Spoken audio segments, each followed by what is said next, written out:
पिछले अंक में हम लोगों ने जीएस पढ़ा और मैथमेटिक्स पढ़ा। आज के सेशन में हम लोग करंट अफेयर के बारे में बात करेंगे और करंट अफेयर में सबसे पहले ये देखेंगे कि करंट अफेयर को पढ़ें कैसे, क्योंकि करंट अफेयर में बहुत सारे टॉपिक हो जाते हैं, उनको एक निश्चित समय में कवर कर पाना बड़ा मुश्किल सी बात है। तो उनको हम लोग कैसे करें, इन्हीं के अबाउट हम लोग चर्चा करते हैं। आइए देखते हैं। घटनाक्रम,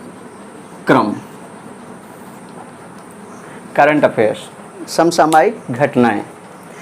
तो कुछ बेसिक चीज़ें पहले तो आप जान लीजिए कि करंट अफेयर हम कैसे पढ़ें और कितना पढ़ें, ये बहुत महत्वपूर्ण है।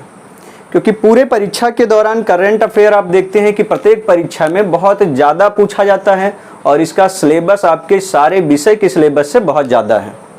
इन्हीं को हम लोग समझते हैं। तो सबसे पहले जब आपका ये डिसाइड हो जाए कि आपका एग्ज़ाम कब है, तो उसके एक महीना को आप छोड़ दीजिए। एक महीना तक आप छोड़ दीजिए। एक महीना छोड़ने के बाद में उसके पहले के 4 महीने के जो करंट अफेयर हैं, वहाँ से आपके लगभग 80% क्वेश्चन पूछे जाएंगे। इस तरीके से आप इनको पढ़ेंगे तो निश्चित रूप से बहुत अच्छे क्वेश्चन आपके फंस जाएंगे। मान लीजिए किसी का एग्जाम अगर दिसंबर में है तो उसको नवंबर महीने के घटनाक्रम पे उतना ध्यान नहीं देना चाहिए जितना कि उसको जुलाई से लेकर के और इधर अक्टूबर तक ध्यान देना चाहिए। और जुलाई से अक्टूबर के आसपास के घटनाओं से लगभग 80% क्वेश्चन आपके हो जाते हैं। अब इसमें जब आप घटते हैं, मई से अगर आप शामिल कर लेते हैं, कोई बच्चा है जिसके पास पर्याप्त समय है करंट अफेयर पढ़ने के लिए, तो वो अगर मई से शामिल करता है तो इन 2 महीने के ज़्यादा से ज़्यादा 5 से 7% करंट अफेयर ऐसे होते हैं जो एग्जाम के 7-8 महीने पहले से पूछे जाते हैं। तो अगर आप पूरी तैयारी नहीं कर सकते हैं तो करंट अफेयर आप कितना पढ़ेंगे, ये आप ध्यान दीजिए कि परीक्षा के 4 महीना पहले की घटनाओं को आप ज़्यादा ध्यान दीजिए। 4 महीना पहले से और परीक्षा तक की जो घटनाएं हैं उनको आप ज़्यादा ध्यान दीजिए। वहाँ से लगभग 80% क्वेश्चन आपके पूछे जाते रहते हैं। अब ये जो 4 महीना की घटनाएं होंगी, ये कम घटनाएं नहीं होंगी, बहुत सारी घटनाएं होंगी। कौन मरा, कौन जिया, किसको पुरस्कार मिला, नहीं मिला। तो इनको हम लोग देखते हैं कि कैसे पढ़ें कि एक सटीक अध्ययन भी हो जाए और भूलने की जो गुंजाइश है वो हमारी खत्म हो जाए। तो सबसे पहले आप करिए क्या कि पूरे करंट अफेयर को आप कई खंडों में तोड़ दीजिए।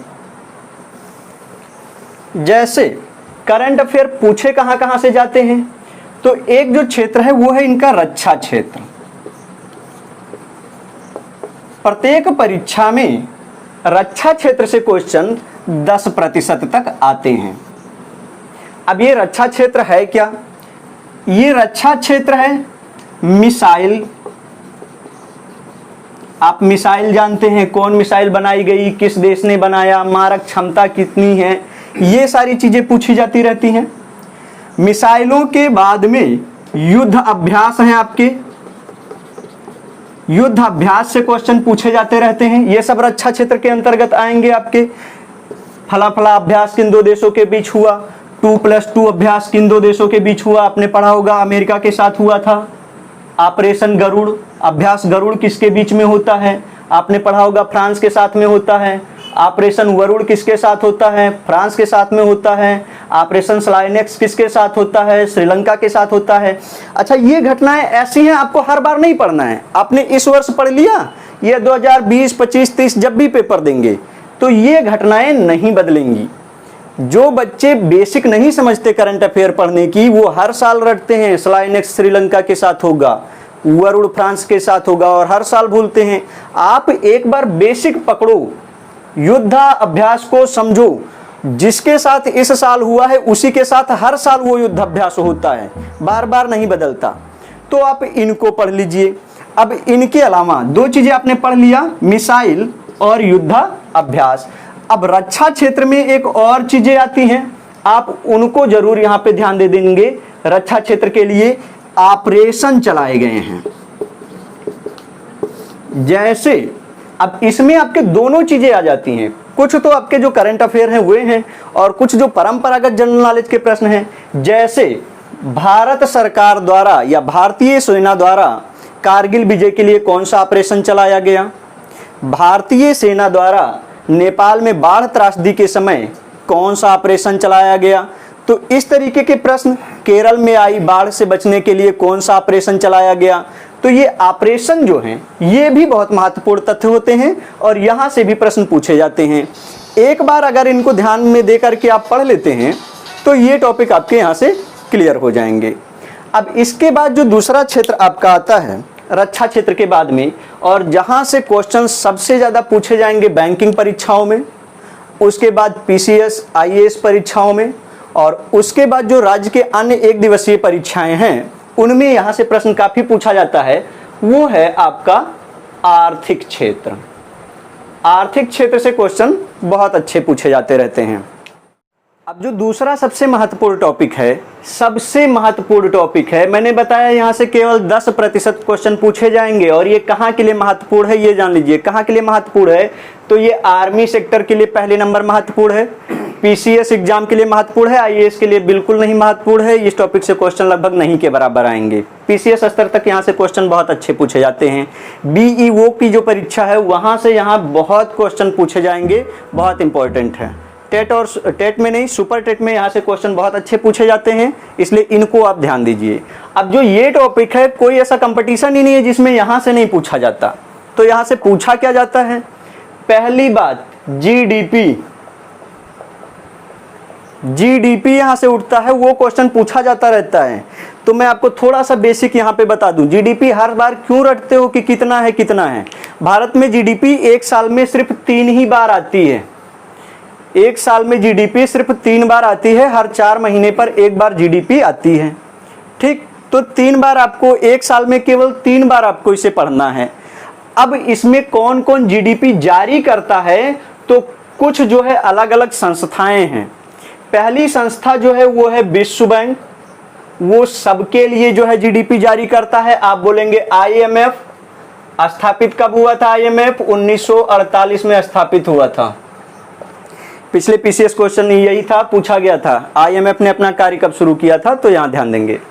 तो विश्व बैंक प्रत्येक देश के लिए जीडीपी जारी करता है। कैसे जारी करता है? तो यहीं से दूसरा क्वेश्चन पिछली बार भी पूछा गया था। ये एक पत्रिका जारी करता है, वर्ल्ड इकोनॉमिक आउटलुक। पत्रिका का नाम है वर्ल्ड इकोनॉमिक आउटलुक पत्रिका जारी करता है। कौन जारी करता है? तो विश्व बैंक। ये क्वेश्चन पूछा गया था। और दूसरा पूछा गया था कि विश्व बैंक ने अपना कार्य कब प्रारंभ किया? 1948 से कार्य प्रारंभ किया। 2 चीजें। दूसरा, भारत के संदर्भ में जारी करती है एक संस्था है मूडीज। मूडीज एक संस्था है ब्रिटेन की, ये भी भारत के संदर्भ में जो है जीडीपी जारी करता है। तीसरी संस्था है वो है आपका RBI, reserve bank of India. इसको जो है स्थापित किया गया था, भारतीय रिजर्व बैंक अधिनियम 1935 के द्वारा इसकी स्थापना की गई थी और उसी के द्वारा ये स्थापित है। तो ये भी भारत की जीडीपी जारी करता है। और चौथा जो है वो नीति आयोग के द्वारा जो है भारत की जीडीपी जारी की जाती है। तो ये हो गया पहली बात आपके जीडीपी सेक्टर से सवाल। एक बार आप केवल इन चारों का नाम याद कर लेंगे, साल में आपको नहीं रटना है।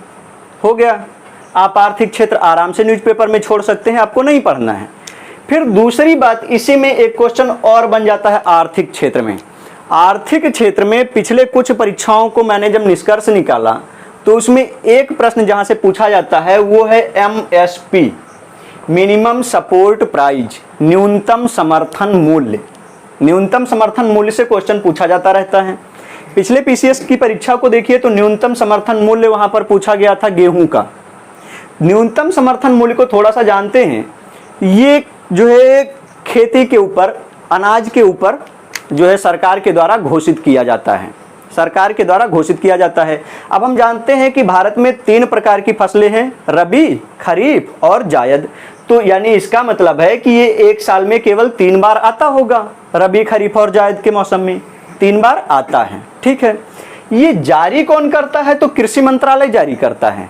एमएसपी जारी कौन करता है? तो कृषि मंत्रालय। एक ऐसा फसल है जिसके लिए न्यूनतम समर्थन मूल्य कृषि मंत्रालय नहीं जारी करता। ये 2014 आईएएस प्री का क्वेश्चन है। कौन सा फसल है? वो है गन्ना। गन्ना जो है नहीं जारी करता है। गन्ने के लिए एक अलग जो है मंत्री समिति होती है, वही जारी करती है गन्ना के लिए। तो यहाँ से ये प्रश्न महत्वपूर्ण हो जाता है, इनको आप यहाँ से पढ़ लेंगे आर्थिक क्षेत्र के लिए। अब तीसरी बात एक और आती है आर्थिक क्षेत्र के लिए, वो क्या है? वो आर्थिक क्षेत्र को आप बांट दीजिए कुछ भागों में, कुछ भागों में बांटिए। तो उनको कैसे बांटते हैं? जैसे सौर परियोजना, सौर परियोजनाएं देश में ये कहाँ स्थापित किया गया है, वो कहाँ स्थापित किया गया है, इसको आप ध्यान दीजिए। ऊर्जा उत्पादन केंद्र, जैसे अभी हाल ही में मध्य प्रदेश के रीवा में नर्मदा नदी के कारण आपने पढ़ा होगा कि एशिया का सबसे बड़ा पावर प्लांट लगाया गया। एशिया का सबसे बड़ा पावर प्लांट लगाया गया मध्य प्रदेश के रीवा में लगाया गया है। तो इस तरह के प्रश्न जो है ऊर्जा सेक्टर से संबंधित हैं और यहाँ से प्रश्न पूछे जाते हैं। यहाँ से जो ज़्यादा प्रश्न होते हैं वो जियोग्राफी वाले होते हैं, बच्चे उन्हें समझते नहीं हैं, उनको लगता है कि ये जो है करंट अफेयर का प्रश्न है। जैसे अब यहाँ से प्रश्न बनता है कि भारत के कुल ऊर्जा संसाधन में सबसे ज़्यादा उपयोग किसका किया जाता है? तो कोयले का किया जाता है ना। तो इस तरह के भी प्रश्न यहाँ से बनते हैं, इनसे भी प्रश्न पूछे जाते रहते हैं। अब इसके बाद हम लोग जब आगे बढ़ते हैं, रक्षा क्षेत्र आपका हो गया, आपका आर्थिक क्षेत्र हो गया। अब कुछ फैक्ट ऐसे हैं जो कभी नहीं बदलते, वही रहते हैं। अब हम लोग चर्चा करते हैं अंतरिक्ष क्षेत्र पे। यहाँ इस बीच में काफ़ी काम हो गया है अंतरिक्ष क्षेत्र पे, तो यहाँ से क्वेश्चन तो भरपूर बनेंगे। उस बीच में जब चंद्रयान 2 आया तो बहुत सारे बच्चों ने क्वेश्चन पूछा, सर चंद्रयान 2। अभी बताइए किसी परीक्षा में पूछा गया? नहीं पूछा गया। जब ये आया तभी मैंने कहा था कि अभी इस टॉपिक से क्वेश्चन नहीं बनेगा, चंद्रयान 2 से कोई क्वेश्चन नहीं बनेगा, क्योंकि जब इतनी बड़ी घटना कोई घटित होती है तो वो उस साल नहीं पूछी जाती है, वो आने वाले सालों में पूछी जाएगी। तब इसीलिए मैंने इसको उस समय नहीं पढ़ाया, अब भी आप समझते हैं। अब अंतरिक्ष के लिए पहले तो 2 चीज़ें जान लीजिए। अंतरिक्ष में उपग्रह छोड़े जाते हैं और इनके नाम बड़े महत्वपूर्ण हैं। कौन सा उपग्रह छोड़ा गया, ये किसके लिए है?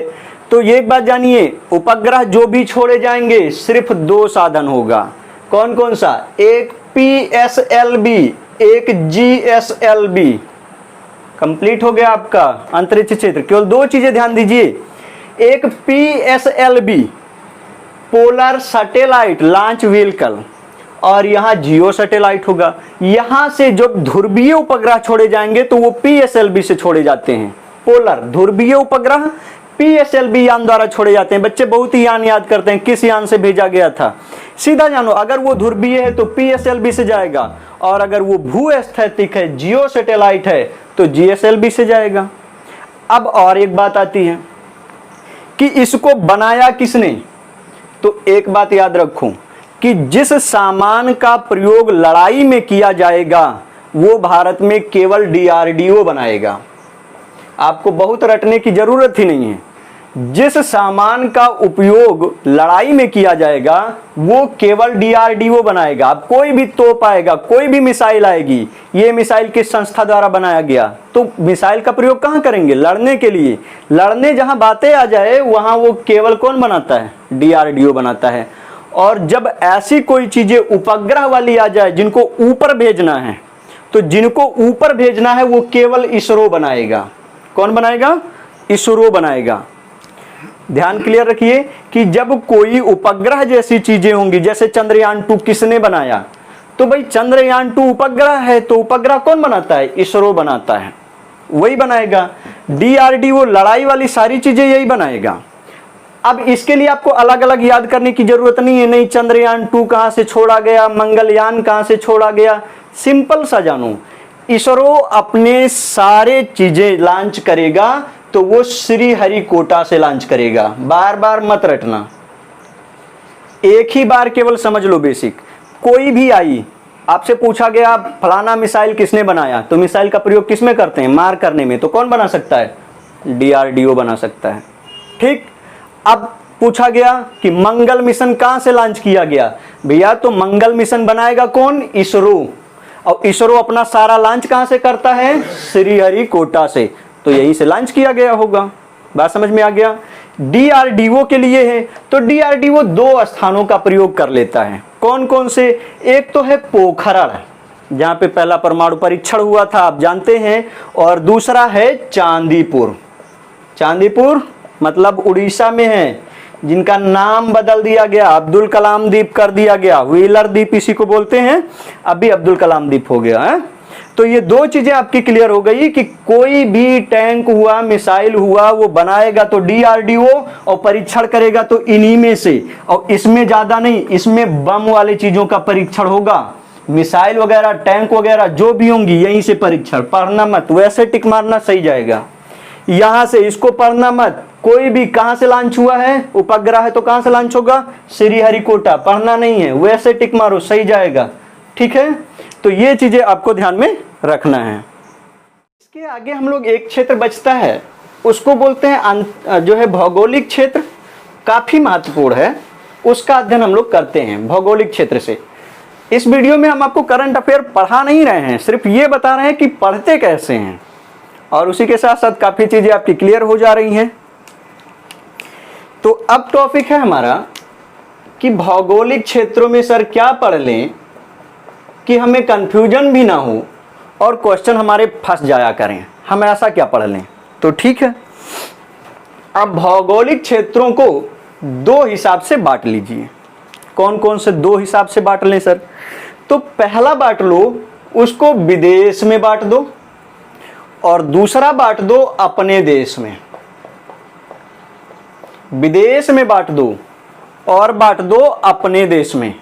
अब हम सर विदेश में बांट दिए, अपने देश में बांट दिए, तो विदेश वाला टॉपिक बड़ा छोटा सा है। बड़ा छोटा सा है का मतलब ये हुआ, यहां समझ लो कि क्वेश्चन कहां से पूछे जाएंगे। तो इसको 2 तरीके से आपको समझना है। यहां से क्वेश्चन सबसे ज्यादा जो पूछे जाते हैं वो है बैंकिंग एग्जाम में। बैंकिंग के एग्जाम में बहुत अच्छे क्वेश्चन इस टॉपिक से उठते हैं। उसके बाद जो आपके UPSC और PSC क्वेश्चन है, वो यहां से बहुत बारीकी से बहुत अच्छे क्वेश्चन आएंगे। यहां पे सबसे पहले आप ध्यान दो सम्मेलन पर। पूछता है G7 का सम्मेलन कहां हुआ, ब्रिक्स का सम्मेलन कहां हुआ, सार्क का 17वां सम्मेलन कहां हुआ, 19वां कहां हुआ। बस एक बार पढ़ लेना है, हर बार वही होगा। कुछ तो ऐसे हैं जिनका भारत में कभी होता ही नहीं है, तो पढ़ने से ही छुट्टी मिल गई, उनको केवल बाहर ही रखना है। ब्रिक्स हैं तो जो इनके 6 सदस्य देश हैं, केवल उन्हीं में ही होना है, बाहर होना ही नहीं है, उनसे भी आपको छुट्टी मिल गया। तो इस तरीके से आप इनको बांट दीजिए। पहला आप क्या ध्यान दे दीजिए? सम्मेलन। जो सम्मेलन जहां पे हो रहे हैं उनको ध्यान दे दीजिए। अब दूसरी बात आती है, जो ये टॉपिक है वो है विवाद। बस जो विदेश मामला है केवल 2, या तो सम्मेलन ध्यान दीजिए या विवाद ध्यान दीजिए कि किनके बीच में विवाद चल रहा है। 2018 PCS की परीक्षा के दौरान हमने पढ़ाया था, आपने ध्यान दिया होगा कि उस समय उत्तर कोरिया और अमेरिका के बीच में विवाद चल रहा था, और दोनों की जो शिखर सम्मेलन की बैठक थी वो सिंगापुर में की गई थी। ठीक यही क्वेश्चन पूछा गया था कि कहां पर की गई थी, तो क्वेश्चन कहां का है? विवाद का है, सीधा साफ समझिए। इसके अलावा 2 क्वेश्चन सीधा पाकिस्तान से पूछे गए थे। कैम्ब्रिज एनालिटिका डाटा लीक मामला पूछा गया था, वो ठीक यहां विदेश से संबंधित है, विवाद का मामला है। और पनामा पेपर लीक मामला पूछा गया था, पाकिस्तान से, विदेश से है, और वो भी विवाद से संबंधित है। तो एक ही परीक्षा में आपने देखा 3 लगातार क्वेश्चन पूछे गए विवाद से। तो विदेश में सिर्फ 2 टॉपिक, सर सम्मेलन याद कर लेंगे और सर किसके किसके बीच में विवाद चल रहा है, बस उसको पढ़ लिए, काम खत्म। और अभी जब एग्जाम आएगा तो मैं आपको यह भी बता दूंगा कि आप क्या क्या पढ़ लो। मैं आपको 100 क्वेश्चन अगर पढ़ा दूंगा तो उसमें से आपके करंट अफेयर के 80% क्वेश्चन फंस जाएंगे, एक्स्ट्रा आपको नहीं पढ़ना, इसीलिए बहुत ज्यादा करंट अफेयर नहीं बनाएंगे। अब बात करते हैं अपने देश में सर हम क्या पढ़ लें, अपने देश के भौगोलिक स्थिति में क्या पढ़ लें। ये बहुत महत्वपूर्ण है कि अपने देश में भौगोलिक स्थिति में हम क्या पढ़ लेते हैं। तो वही टॉपिक, अपने देश के किसी जगह पर अगर सम्मेलन हुआ है तो उसको पढ़ लो। पहले क्या पढ़ लें? सम्मेलन पढ़ लें कि कहां पर कौन सा सम्मेलन हुआ है, इसको हम पढ़ लेते हैं। यहां से क्वेश्चन बन जाते रहते हैं। दूसरी बात आती है यहां पे स्थापना की। स्थापना से क्वेश्चन पूछा जाता रहता है। जैसे केंद्रीय पुलिस विश्वविद्यालय कहाँ स्थापित किया गया? गुजरात में। केंद्रीय रेल विश्वविद्यालय कहाँ स्थापित किया गया? वो गुजरात में स्थापित किया गया। और फिर ये डायनासोर 3D म्यूजियम अभी जल्दी में स्थापित किया गया, कहाँ किया गया? वो गुजरात में स्थापित किया गया। बस इस तरीके के जो क्वेश्चन हैं उनको आप इस तरीके से कैटेगराइज करो, उन्हें पढ़ लो। इसके बाद फिर बात आती है यहां भी विवाद की। अपने भी देश में लड़ाई झगड़े होते ही हैं, विवाद यहां भी होता है, लेकिन अब इसके विवाद में क्या क्या हो सकता है? नदी जल विवाद। कई एग्जामों में ये क्वेश्चन पूछा जा चुका है, नदी जल विवाद। कावेरी नदी जल विवाद किन किन राज्यों में है? 4 राज्य दे देगा, या किस एक राज्य से नहीं संबंधित है उसको दे देगा, या फिर किसी बांध का नाम दे देगा किन किन राज्यों के बीच में है वो आपको बताना पड़ेगा। कोई नदी दे देगा, किस राज्य से बहती है ये आपको बताना पड़ जाएगा। तो ये आपके महत्वपूर्ण फैक्ट यहां से नदी जल विवाद जो हैं ये यहां से क्वेश्चन पूछे जाते रहते हैं, इनका अध्ययन आपको कर लेना है। इनके अलावा जो तीसरी बात आती है, पहली बात तो एक जान लो कि दंगे वगैरह के बारे में कभी क्वेश्चन नहीं पूछा जाता। कभी पूछा गया मुजफ्फरनगर दंगा कैसे हुआ? सहारनपुर कभी नहीं पूछा जाता, गुजरात कभी नहीं। दंगा उंगा एग्जामिनर नहीं जानना चाहते, वो आपको बहुत सीधा साधा नागरिक चाहते हैं, तो दंगा उंगा मत पढ़िए। कुछ अन्य ऐसी चीजें हैं जो चर्चा में रही हैं, अन्य ऐसी चीजें हैं जो चर्चा में रही हैं, आप उनको भी यहां से पढ़ लेंगे और आपके जो ये करंट अफेयर हैं ये पूरी तरह से तैयार हो जाएंगे। एक टॉपिक जो बचता है उसको हम कर देते हैं अंतरराष्ट्रीय स्तर पर। सर हम क्या पढ़ लें कि हमारे क्वेश्चन फंस जाएं? अंतरराष्ट्रीय स्तर पर हमें क्या पढ़ना है कि फंस जाए? तो सिर्फ और सिर्फ एक पैनी निगाह देखिए कि आया कौन है, भारत में आया कौन है और भारत से गया कौन है। ठीक, भारत का कोई बाहर गया कहां है और भारत में आया कहां है। अब एक बात, गया कहां है ये केवल बैंक में पूछा जाएगा, बाकी एग्जाम वाले मत पढ़ो, चल जाएगा। कभी नहीं पूछा जाता कि मोदी जी हाल ही में किस देश में गए, नहीं। ये पूछा जा सकता है कि पहली बार किस देश में गए, लेकिन किस देश में गए ये केवल बैंक का एग्जाम है, वहीं पूछा जाएगा, बाकी लोगों को नहीं पढ़ना है। बैंक वाले इसको पढ़ लेंगे। हाँ, आया कौन है ये सब लोग पढ़ लेना, जो किसी भी परीक्षा की तैयारी कर रहे हो वो आया कौन है भारत में ये पढ़ना। और खास करके एक ही क्वेश्चन पढ़ लो आया कौन है के लिए, कौन सा? कि 26 जनवरी या 15 अगस्त या 2 अक्टूबर में मुख्य अतिथि के रूप में कौन आया। अभी तक ज्यादा परीक्षाओं में जहां से क्वेश्चन बने वो यहां से पूछा गया कि गणतंत्र दिवस में मुख्य अतिथि कौन था, स्वतंत्रता दिवस में मुख्य अतिथि कौन था, या गांधी जयंती पर मुख्य अतिथि किसे बुलाया गया था। तो ये आया कौन था में ये 3 डेट वाले जरूर याद रखो कि मुख्य अतिथि के रूप में इनमें किसको बुलाया जाता है, उन्हें जरूर याद रखो, उनका नाम और उनका देश, उनका नाम और उनका देश। अगर इतनी चीजें आप तैयार करते हैं, एक बार आप ढंग से इन पे निगाह बना लेते हैं, तो मुझे नहीं लगता कि आपका करंट अफेयर कमजोर रहेगा। परीक्षा में आपके करंट अफेयर के क्वेश्चन छूटेंगे ऐसा नहीं होगा। आप इनको पढ़िए, एक अच्छा नोट्स बनाइए, फिर अगले एक वीडियो में हम चर्चा करेंगे कि कौन कौन से प्रश्न महत्वपूर्ण हो सकते हैं। जय हिंद।